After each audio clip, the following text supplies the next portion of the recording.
So, when replacing the focusing lens, first, loosen these 4 screws.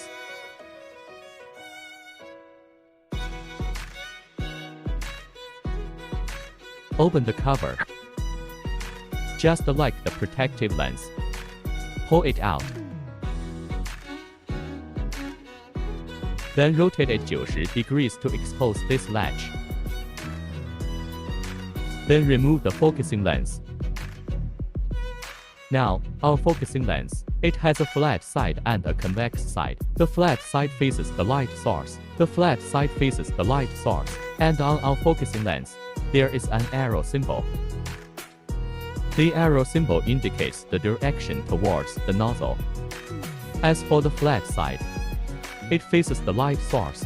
We install the convex side facing below this window. Then insert this latch to secure it.